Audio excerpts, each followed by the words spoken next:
Hey, everybody, it is Jim Johnson here, your host with Contractor Radio, the show that helps contractors get control of their business, lead it well, so that they can then grow their business and hopefully achieve their dream, which is usually to find some personal and financial freedom to do what they want with who they want, when they want. And in today's show, I have an awesome guest. I'm so excited about this guest. It's not even funny because I've gotten to know him for a long time now. He's actually been one of our clients for 7-8 years now. And I got to meet him right in the beginning, which was really cool. He took a leap of faith and things went pretty well for him. And this is part of our Contractor Success Series. We're doing this series throughout the summer so you guys as contractors can see what others have gone through so that you can relate a little bit to some of the struggles that you may have. And then some of the things they did to overcome those obstacles and challenges and really grow their businesses in an exponential way. Super excited for this guy. His name is Tom Self. He is the most positive, hardworking client that I have ever dealt with or individual I've ever met. I'm super excited to bring on board. Welcome to the show, Tom. What's happening, brother? Hey, how are you? Thank you so much for having me. It's awesome to have you. So, owner of Proliance Public Adjusters and General Contractors. You're in one of those odd states, Illinois, where you can do both at the same time. Yes. But things have turned out to be pretty good for you. But let's go back to the beginning. Why don't you tell us how it all started for you, how you got in the industry, and then why you started your own thing? Totally. Yes, I've been in the industry for going on 18 years now, if you can believe it. Yeah, that's been a lot longer. I didn't even know that. It's been about 18 years. Yeah, I started initially. I had one of my friends in high school, early on in high school, maybe even late in middle school, told me that they were knocking doors and they were loving what they were doing, out talking to people. At that time, I was on Craigslist on the free section, looking for things that I could put in my mom's garage sale. And I was flipping things on Craigslist. I was doing lemonade stands early on. So I really was always entrepreneurial. And I was working a job, I believe, at Menards. And then eventually went to Red Robin's where I was a server. I loved talking to people there. But what I really wanted was what I got from the position when I showed up. Freedom of being able to, based off the results that I put in, get paid back from the actual results that I get. So that's the part that I loved. So I showed up day one, fell in love with it. The crazy thing was that I actually sucked at it. I was not good at all. So you know how I said, hey, we get paid for the results that we put in. That's what attracted me to it. I actually didn't mind that I wasn't getting paid a lot because I didn't deserve a lot. I wasn't very good at it. But what I noticed was the more doors that I knocked, the bigger my paycheck would get. I just had to put in a lot of extra work. So I fell in love with that. I actually, after several years, became good at it because I didn't give up. I learned that from my parents. I learned that my dad, my dad and mom, they're some of the hardest workers that you would ever meet. And I think that's what has been the role model for me.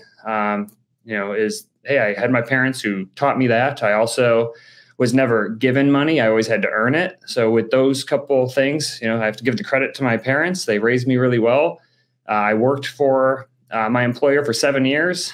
Eventually he was like, hey, Tom, I can't really afford to pay you more. Do you want to partner? So we partnered up for 3 years. And then now I've owned Proliance for 7 or 8 years. Wow, that's quite the story. So you're like, hey, I think I could go do this thing. I'll knock doors. My activity that I do, if I get some results from it, I'll get paid for it. And you like the idea of it, but you weren't very good at it at the beginning. But you kind of got that whole 10,000 hours thing in, right? You did it so many times that you became good at it. How long did that take you to get good? Yeah. So for a couple years, literally, I would have to pay my friends who were working at the company to put my name on some of the leads so I wouldn't get fired. I was like, it really was bad. It was that bad. And I mean, it took me probably a good 2 years to get to the point where I could independently do it. I really, really struggled. That's an incredible amount of persistency, discipline, that kind of. What were you doing to try and get better? That's the thing. We didn't really, and that's, jumping way ahead. That's why I'm so passionate about training people and providing a really great experience for people, because we didn't have any training. They came in, there were people in the office who, were doing the pitch the first day that I started. There'd be like 1 day of training, and then it was like, all right, go off and do your thing. So there was, figure it out. So we didn't really, and personally, I didn't even think about like the training and practicing. It just, I wasn't even aware of it. I was just like, hey, this is a job. I'm here. Like I need to work. I need to work harder. I was probably 16. Oh, wow. Yeah. You were just a kid. So you're still living at home. So if you didn't make a whole lot of money, wasn't that big of a deal, right? Right. And I did other things too. Like I was flipping things on Craigslist still. I was finding ways to, there was a crazy Craigslist story was there was a company that was given, they actually were trying to ship 5,000 gallons of paint to Africa. And they were like, hey, the shipping costs were too much. So they were like, we're looking for someone to take all the paint. But that's the caveat. Like you need to take all the paint. You'll probably need a few semi trucks and 10 to 20 men. I told them that I had one friend who's on crutches and a school bus, but I will take all the paint. And we talked them into it. So it's interesting because in some things I was good at sales. So, it's just real interesting. At the door, I kind of was like, Hold on. We got to talk about this for a second. I love when I do one of these interviews and I don't know. So this is great. Somebody need to get a bunch of paint to Africa. Yeah. They were donating. So where did you need to get it to? I needed to sell it. I wanted to get it so I could sell it because I wanted to flip it. I was on the free section of Craigslist.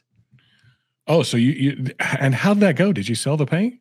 Yeah, we did really, really well. Like people were coming over every day, just grabbing paint. I filled my parents' garage, my friend's garage. Like it was everywhere. So I'm confused though. So whoever this was trying to get paint to Africa. That didn't work. That didn't work out, right? Correct. So now they got these 5,000 gallons of paint that they got to get rid of. Yes. You say yes.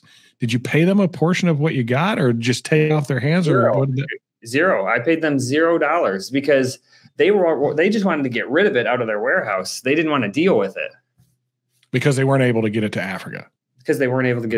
Yeah, gotcha. They were donating it, but they're like, oh, this is too much money to donate, so we'll just get rid of it on the free section of Craigslist. It wasn't that easy to sell because it was all mix and match. Like, yeah. Oh man, that's a heck of a story. That's doing whatever it takes. That's really cool. So, you go to work for a guy. You're struggling for the first 2 years. What clicked? What clicked was the ability that like my effort and my results generated my income, and that did click initially as well, which is why I stayed for so long, because I knew that with enough practice, with enough dedication, like I saw other people and I'm like, these other people are doing well. There's no reason I can't do well. I just have to keep persisting. So I saw the light at the end of the tunnel, and I really liked the person that I worked for. He gave me a lot of freedom, which is why I really value that. There weren't people breathing over my shoulder or anything like that.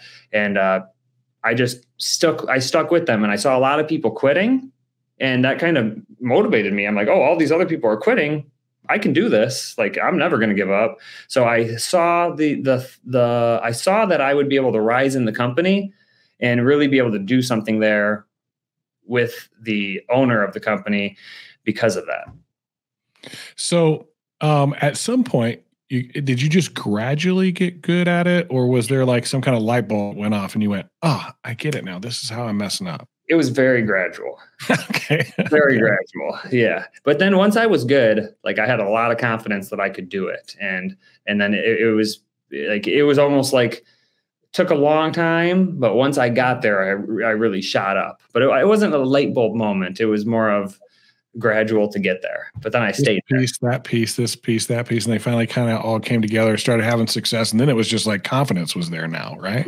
Yeah. And I just talked to so many homeowners. Like that was always my thing. Just talk to as many people as I can, hit as many doors, work morning to night.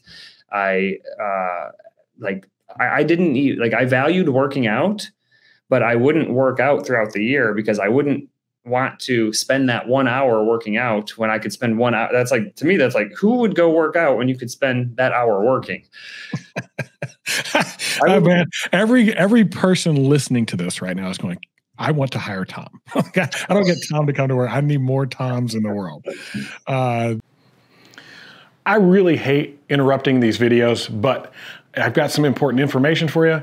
If you haven't tried out Atlas Shingles, you should, because they put you first as a contractor. They want to give you a competitive advantage out in the field so that you can win more sales and be more profitable. Check out Atlas in your local area, find your local rep, get hooked up with them today, and start making more money tomorrow. That is an incredible amount of discipline. I can't imagine that anybody that you started with was still there by the time you figured it out. Yeah. And I don't get it, because I'm in my head, I'm just like, this is just such an amazing opportunity. Like, who wouldn't be excited about going and getting someone a new roof where the majority of it's replaced through their insurance? Yeah, it seems pretty simple, right? But harder than it may seem on the surface. Yes. So you go to work for this guy, and things are going well. You're selling a lot, and you become partners. Is that how it went? Yes. Yep. About 7 years in. And so you did that for about 3 years. Was it good? Like, becoming a partner is a bit difficult. This idea that you're actually kind of like getting married. It's like a marriage, and the only way out usually is you sell it and everybody goes, yay, or things aren't going so great and we have to have a divorce or separation, right? How would you describe it in your world? Was it something different than those two? I was so pumped. I was so proud. I was like so excited. I really, really love the guy that I partnered with. He always treated me so well, and it was awesome at first. Like, the first year was awesome. I was pumped. Like, we were crushing it in sales. The next year was okay. We actually noticed, like, we're not really making that much money. Like, the sales were insane, but we weren't really making that much money, which was interesting. And then we were like, both of us were just like, this is interesting. Was he a young guy too? He is probably 15 years older than I am. Okay. I'm 33. Okay. So he should have had a little bit of knowledge going into it, hopefully. Yeah. I mean, and that's what I learned was we're both salespeople. Like, we are both on the sales side, which probably wasn't the most advantageous partnership, right? It's not like he was all over the operations and the books, and it's like we're both just great salespeople. Gotcha. And so that's what happened. Since there were two great salespeople, we weren't really looking at the numbers or understanding the numbers, and we were like, I don't know if you'd even call it lose. And I still to this day don't know, because it was like, were we losing money? Were we making a tiny bit? Whatever it was not as good as, not even close to what it should have been. And we kind of realized that together, along with the number one reason that we separated after 3 years was we just had different visions. He wanted to grow a small company, but make it as profitable as possible, where my vision is I want to employ as many people as we can, create the largest company that I can, and make the most impact that I can. That's where it comes from. I want to impact as many people as possible. And it was such a different vision and now looking back, I'm like, oh, our visions were totally not aligned. Right. Yeah. And when they're not, it's like you start bumping heads a little bit, right? One's pushing, the other's kind of pulling back. We're trying to figure some things out, and the one guy's going like, okay, we'll figure it out. I'm going to go sell some more. Right. And that can be, I don't know, create a lot of tension. Did you feel that? I'd say near the end, like, I definitely started to feel it. Like, when we both weren't making the money, and on top of that, we weren't seeing, like, one of my big things constantly the whole time was, okay, like, I at least want to be providing an amazing service, right? So, but he was always trying to make it work with what we had, and I was always trying to add more people. And I'm not saying that either one of us was right or wrong, but it was, we were clashing, and it definitely was creating some tension. But he was so good at selling, like, we were so close. Like, he was just so good at selling me everything's okay, and I was so good at selling him, like, I guess it was just like, we were always so happy, but yeah, I'd say after years of it and not seeing the changes that we both wanted, we both got frustrated by like year 2.5. We just had one conversation. We're like, hey, we should split up. And the other person was like, yeah, we should split up. And we're still we love each other still. We talk on a regular basis. Everything's great. But yeah, it was very frustrating for both of us. That's pretty cool, actually, because it doesn't usually go that way. It usually gets pretty like, well, how much is this business worth, and what do you owe me versus what do you owe me, and all that other kind of stuff. And you guys were both like, hey, you know what? Why don't we just go our separate ways and still be buddies? That's big of both of you. Now, I have a question. Did you figure out why you weren't making money? Did I figure out? Yeah, I figured out why we weren't making money. We weren't making money because we weren't taking our overhead into account when we were job costing. And we were just like, yeah, that was a big deal. Like, because overhead can be pretty dramatic sometimes. Yeah. But one thing I wanted to add real quick, because it was on my mind and I think it'll bring people a lot of value, is that like, I'm really proud of the fact that we still have a great relationship. And I work with my family. I work with a lot of friends. And I worked with this individual who we had been friends for so long. I worked for him. And I'm really proud that we still have a relationship. I mean, it's been, 18, 20 years now I've known him and we're friends, even after so much stuff like this. And the reason that I'm able to do that is because I never put business over relationships. And I want to just send that message out to people that I believe I've lived like way happier of a life because of that. Yeah, I've noticed that about you in a variety of different things. And sometimes it plays well for you. Sometimes it can be a little bit of a challenge, right? As we're dealing with folks that work for our business. Yeah. So, okay, we decide to split and you're going to go do your own thing. Who are the first people you talk to? Like, okay, so I'm going to go do my own thing. I need some help. What does that look like? So we basically had probably about 15 people at the company. My partner, he wants to keep it lean. So he's like, all right, like these are my 3-4 people. I'm like, all right, come on, the 10 or 11, let's go over here. And no, I think, if I think back, I believe that we started with like 7 people that were from the company we had before. That's pretty awesome. So they followed you, so they must have liked you for some reason or another. Yeah. So that tells me probably some good instinctual type leadership skills, those types of things. Probably pretty decent culture. Who are some of the key people? Like, did you bring any leaders or anything like that? Yeah, we have still some people today that are here. My mom, first of all, she was running the whole office, and she still runs our whole office. We also have Kim, who does our supplements. I also had several of my friends. So none of them work here anymore. Yeah. Well, Kim and your mom still work there, right? Yeah, Kim and my mom do. And then I had several other people who came, but yeah, those are the only 2 that still work here out of those 7. So you start at 0. What's your first moves? What do you do? First move was there was time, right? So we split up in the winter. So I had the whole winter to plan. We created the company. As soon as the company got approved to do business, I immediately went out and started generating sales. We had the team already. Everyone was excited. Everyone was pumped up. We went out and we started generating sales right away. Like the day that we were approved, we were knocking on doors. That's about right. And we were so pumped, and we were really like talking to our clients, getting referrals. We were just, we really hit the ground running. I mean, we did over 5 million, or I think we did 5 million flat our first year. Wow. That's pretty awesome. So you did 5 million your first year.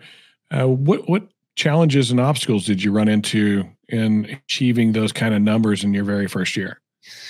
Honestly, it wasn't really that challenge. It was very much business as usual. There was a lot of excitement. Why would you like, okay, so that's unusual, right? So most people go 0 to 5 million.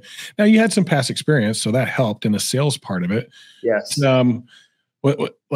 There's process and systems and accountability and leadership and culture and all these other things. Yes. What did you do to like get that kind of stuff installed to do, like, because if you do 5 million, that's cool. Yeah. But then you got to do again next year or more. What'd you do to like get those things where it was smooth that first year instead of it being chaos like most people would deal with? Yeah, we were at this time. I wasn't probably doing the best with that. I think that we just had a lot of people who really, really cared. And I think, I don't know if we were still in my parents' basement at this time. I think we might have been in my parents' basement. I'm having a little trouble remembering, but yeah, I mean, as far as the processes, we had, everything from we took our time to make processes at the previous companies that we were at, and we had access to all of that. So 1,000,000%, like there's no way we would have been able to do 5 million and run everything the way we did without taking all the processes that we had from the previous company and all of our previous documents and everything like that. So that was so needed. I hate interrupting these videos, but this thing is something that every contractor should have. It's Company Cam. It is the one piece of software every home service contractor should use to document their jobs. Every picture you ever take is associated to the address you took it. It's like Instagram for every project that you have. Give a link to the homeowner and share it to them while you're doing your inspection and win more sales. If you want to find out more about Company Cam, check the description below. Save a few bucks by following our link. That's pretty cool and pretty smart. I think a lot of people do that. I think a lot of people that are going to go out on their own, look at what they've been doing before, copy a lot of it, try to improve on some of it where they see some deficiencies. Did you see anything like that? Like, hey, we could do this better. I mean, you start talking about processes and it's, I start fumbling my words right away. It's not my forte. I love sales. The process has always been kind of my weak spot. Who'd you get to help you with that? So my mom. Yeah. My mom is who I put it on. She's very much like, she'll get it done. She might not be the best with like putting it all together and the whole strategy behind it. But if you tell her what to do, she'll do it. And I'm good at like knowing what the result is that we need. So I was very good at saying, hey, here's the result that we need. And then the team, because we had an amazing team. Like everyone cared so much. Everyone wanted to win. They would figure it out. So we empowered people to figure it out. And we had all the processes from before. And I encouraged them, hey, now make it better. Make it better. So I come a lot of like the encouraging and telling them, hey, well, here's the result we need. And the team really puts those things together behind the scenes. So a lot of credit to all the team. So, okay, 5 million first year. What does it look like since then? What have you gone through of those 7 or so years that you've been in business? Yeah, it was very similar to how now I'm seeing a correlation. I've never actually drew this correlation before, but it's very similar to how it was when I started knocking. Like we didn't do a ton more every year. It was like very much like a little bit of growth, a little bit of growth, a little bit of growth. As far as my understanding, we've grown every single year a little bit. And last year, so we went 5 million, probably 5 million again, 6 million, 7 million, 7 million again. Then we hit 8 million. And then last year we hit 13 million. Something changed. Something changed. So what changed? I'm not sure. Think. I really, I do know. I do know. What do you think it really was? Be honest. I believe that it was a commitment to holding people to higher standards. That's pretty awesome. Yeah, that's been a struggle for me. Why? It's been a struggle for me because I care too much about what other people think, and I don't want them to not like me. Yeah, I have always struggled with that. I actually think that's why I struggled my first several years even doing this, because I didn't do my job of even asking for help because I thought that would make me not as worthy. I just always have had this thing where I think other people are better. And if all these other people are out doing it, what's wrong with me? Right. It's like, I didn't want to ask for help. But it's funny because when we first met, you asked for help right away. It was really cool. So go from 8 to 13. That's pretty impressive. Number one. accountability was a big key of it. You were always like, you wanted people to like you. What do you want them to do now? Right now, I want to drag them to success. I want to drag them to greatness. I want to make them great.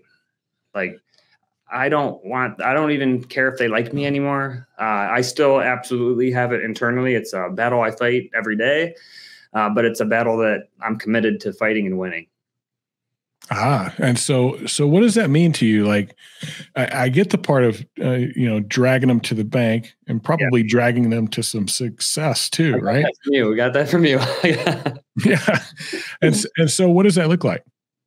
It looks like saying, hey, here's the standards. Like, let's go over your goals. Where is it that you want to go? And let's have an action plan every week. I meet with the team. I actually have a tool for the team where every single week they put, hey, what are the action items that you're committed to that are in line with your goals? And my job is to make sure that at the end of the year, they took the correct actions every week to where they are achieving that goal. And then what happens when they don't? What happens when they don't? If they're talking versus walking, then they're going to walk out the door. Ooh, I like it. Because I can't have the culture be just words on a wall. And you've told me this many times, and I've heard the words, and I had the knowledge, but I didn't apply it. And when someone comes in our building, they're watching. As you've told me this before too. I've gotten amazing coaching. People come in the building and they know if what we're saying is they're trying to test us. So if they see that we're saying something, but we're not following through, then they're just going to live based off of whatever they want to do, not the standard that we set here. So it takes, I have to be true to my words that, hey, if you say you're going to do this, I'm holding you to it, or I'm going to push you out, or I'm going to have to let you go if you're just talking and not doing what needs to be done. So what changed? I've had the opportunity and joy of being able to coach you over the years, right? And we like you said, we've talked about these things a million times. Yes. We've talked about this leadership being love, and love sometimes being hard. Yes. Instead of trying to be everybody's best friend all the time. Hopefully, if we do things right, they'll respect us. They'll understand us. They'll see why things need to be done the way they need to be done, because it affects the whole, not just the individual. Yes. But what changed? Like, it was several years of still wanting to be everybody's friend. So what changed that? Yeah, there were two major things. One of them was, and this really did help. I went to an event recently. It was Closer School Live, and one of the speakers there and his team really, really encouraged me, because I saw that it was possible. I saw his team. His name's Andy Elliott. He had a team of 40 or 50 people with him, and he has a very specific culture, and you could feel the culture from his whole team. He had an army of 40 or 50 people with him, and I spoke with them all. I was trying to pick them apart. They all work out together. They're all you can tell that they're just on their game. They're all working hard. They have a very high positive energy. So I think the one thing was seeing it, and it really, really showing me that it's possible from other companies. That was kind of the first time I saw such a electrifying culture that really, really excited me. And then the second thing was, I was just laying back. I was, getting ready to go to sleep, and I was thinking about my sister. I was thinking about people in my company that work for me. My sister works for me, just for context. Several other people here, and I was just thinking, and I was thinking about my age. I'm 33 years old. In 10 years, I'll be 43. Then I'll be 53. Then I'll be 63. Tom, how long are you going to keep holding all of these people back because you are not doing what needs to be done, because you're not holding people to high standards, because you're not dragging people to success? Dude, Tom, you're the leader. It's your responsibility to help these people be successful. And that really woke me up, those two things. That's pretty awesome. You can't imagine how excited I am. It has been like somebody turned a light switch on, from the hard, going and crushing sales every day type person to the real leader type person. It's super awesome to watch and understanding the responsibility of that. Everybody that works for you, you have them as somebody that you're responsible for. And sometimes we just have to gain the experience. Got to go through some of it before it finally clicks for us. You've mentioned a couple times now your mom. Yes. You work with family. You have actually several family members that are involved. You mentioned your sister a little bit. Yes. Who else? Anybody else from the family? Yeah. Oh, yeah. I can list it out real quick. I got my mom, my dad, my brother, my sister, my wife. Oh, wow. 5 people from your family. And how long have they worked for you? Man, my mom worked for me even before Proliance, previous company, Rise to Heights. I mean, that was probably another 2 or 3 years. So 10 years, 10 years for my mom. My dad was probably still about 8, 9 years. My dad actually got laid off with his company. They went out of business after he had been working there so many years. My mom came to me crying, like, oh my goodness, like this happened. And literally I perked up. I'm like, opportunity, like we need a production manager. And I was like so pumped. And that's how I've always been. I always see the opportunities. And like one of the opportunities is, hey, if I can work with my family, like the thing that I do the most, I work the most. So I didn't really, man, I guess I did recruit my mom and my dad. That situation happened, but my sister and brother kind of just gravitated here. And my wife, I met her at Chipotle. I went in and I just instantly, I'm like, wow, like this woman's beautiful. I love her accent. She's cool. We hung out and, 10 years later, here we are. And what happened was, a storm happened in a Mexican area. So I was like, oh my goodness, if I could have Claudia come out and translate, I'd get to spend more time with her. Conniving thing that you are, huh? So that's how we met and that's how we connected even more. That's really cool. Oh, here I am interrupting you again, but this is an important message you do not want to miss because it's about AI in sales. Could you imagine having every sales call recorded, analyzed, tell you what's winning, share it with everybody else so they can start winning? Everybody's closing percentages go through the roof. If you haven't heard of RILLA Voice, you need to. Go check out RILLA today in the comments below. What's it like working with family? I absolutely love it. I love it. It's had its challenges for sure. But to me, it's absolutely worth it. And the challenges have actually grown my relationship with my family. Like it's actually made it where I get to be more real with them because I had grown up, with a lot of like surface level stuff, kind of back to the caring what people think. My family is very, very like by the book, black and white. And I'm very much gray, like trying to push around things. And I've always tried to make them proud. And I've haven't always been 100% myself with them. So like in business, like I've always been real good at separating business and separating family. And once again, and always putting the relationship above the business. So there's never any risk there. But my parents have been able to see my growth and me just growing with, not allowing people's judgments to really affect me as much, and like a lot of transparency, even if it's hard things to hear. So we've just all been growing so much together, and it's been so, so beautiful. Like, I don't know if this would have happened the same way that it would if I wasn't constantly like in these tensionous situations with them. That's pretty cool. It's not easy to work with family because the lines get blurred, right? We got business here and we got family over there. And then the family type stuff starts to come into the business, create some drama. Maybe there's some belief by the family member that maybe they could get it easier because they're family. Have you ever dealt with any challenges like that? Yeah, 100%. I mean, without a doubt, those things come up, and that just pushes me to be a better leader and to not let those things happen. Like, we have to take business very seriously. We have to be ethical. We have to be transparent. We have to do what's right. Like, we can't do favoritism and those types of things. And I get to have those conversations with my family. So it teaches me to be a much better leader working with family, because I do feel that it's harder. Like, it's harder for me to have a tough conversation with a family member where I can hurt their feelings, right?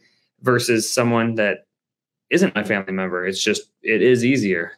I think. Has it had any effect on, like, because you'll hear things like, oh, they're getting special treatment because they're family and stuff like that from the rest of the team. Have you seen any of that? Or I don't think so, because I know your family will, like, you guys outwork everybody else.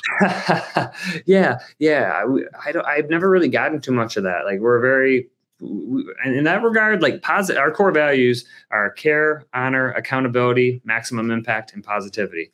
Like, we've never struggled with care, and I have been a pretty good leader with positivity. Like, that's something that just comes so naturally to me.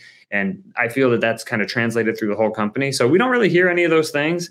The accountability has been the hard part. And you're right. Like, my family, that we just have that hard work in us. So yeah. That's pretty cool. So this has been a great podcast, Tom. And I want to finish this one with, what were the 2 or 3 biggest decisions that you've made along the way in your business that you feel like have had the biggest impact on the level of success you've achieved so far, and maybe even into the future? Okay. Number 1 is going to be the recent one. Like this, I can't think of anything that's better than holding people to high standards and holding people to the culture. When I say standards, I mean, like, we know what our I mean culture, and I mean high performance. So culture is our purpose. It's our core values. It's our mission. It's what we're going after. And it's also our standards. Like, hey, what is the work that we expect? What's the level of performance that we expect? So holding people accountable to that changes everything.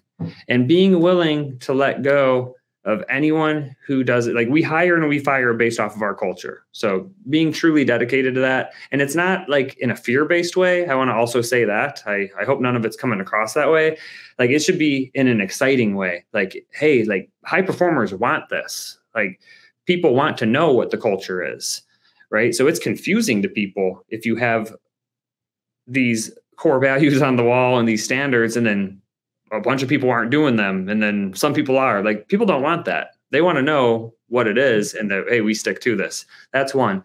Number 2 is, and it actually fits exactly with that, it's no matter how great a performer is, no matter how great of a friend they are, no matter what family member, if they're bad for the culture, being willing to let that person go. Because early on in the business, I mentioned I had a lot of friends and other people who started with the company, and a lot of them weren't great for the culture. And I took way too long to let them go. I let them run the company. I was making decisions based off what other people wanted and not sticking to the plan.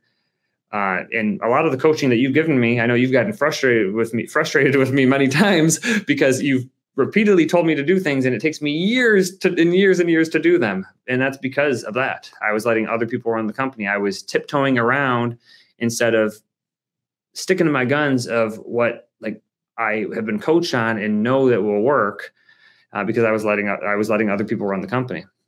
And third one, and this is another huge one, was knowing the numbers. That's something that years and years, it would have saved us. So, like, we just were working so dumb. There's really no other way to put it. We were working so dumb. And when you don't know your numbers, you can't make great decisions.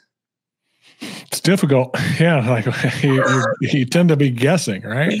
Yeah. There are so many improvements we've made with knowing our numbers now when it comes to like,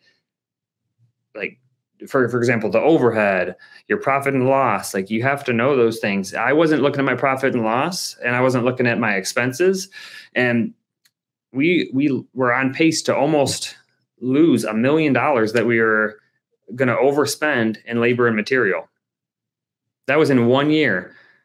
So now I am always looking at my numbers ever since that happened. Like, that was one of the biggest lessons that I ever had, but I wouldn't put that one even over the other two especially over the culture and like high expectations part.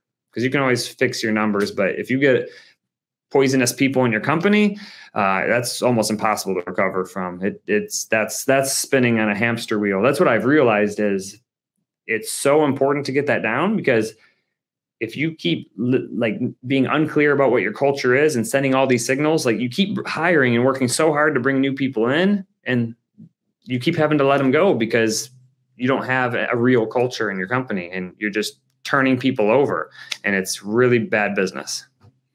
100% agree with you, Tom. This has been a great episode. You've shared a lot of really good stuff.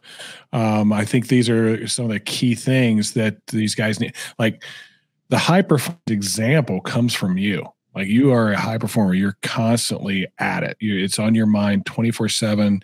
They see the example you set and how hard you work. Then this culture thing and how important that is to the overall success of our company. And finally, this knowing your numbers. Like if most people would go into it with that approach, I'm going to perform at a high level, outwork everybody else, and be that example people will follow, yes. Have a culture that is not compromisable, and then finally knowing my numbers, they'd probably have some pretty dang good businesses. I agree. Well done, brother. Thank you very much for being on the show today. Thank you very much for your trust in us over these last 7 or so years.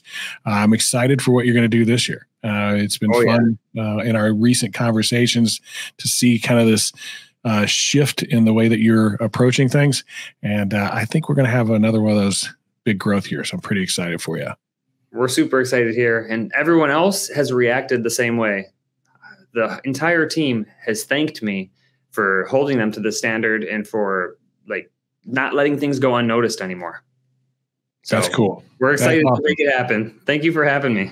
All right, brother. Hey, we'll see you later. Thank you for being on the show, and we'll see you next week in a coaching call, I think. Awesome. Looking forward to it. See ya. All right, man. Hey, everybody. That was Tom Self, the owner of Proliance Public Adjusters and General Contractors in Chicago, Illinois, and also in Indianapolis, Indiana. It has been a bit of a journey, but it's been awesome to watch the growth, to watch him become that leader that I knew from day one meeting him that he could be, and still growing, still working. But just seeing this is so fulfilling. It's why I do what I do. So I am so excited about what we do as a company and how we help people. I don't want this show to be a pitch because the hard work was by him. It's not by us. We have some advice. We give some good coaching, but the hard work is done by our clients. It's just giving them the knowledge they need to do it faster than they might have otherwise.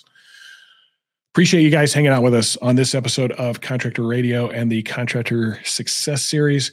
We'll see you on our next episode.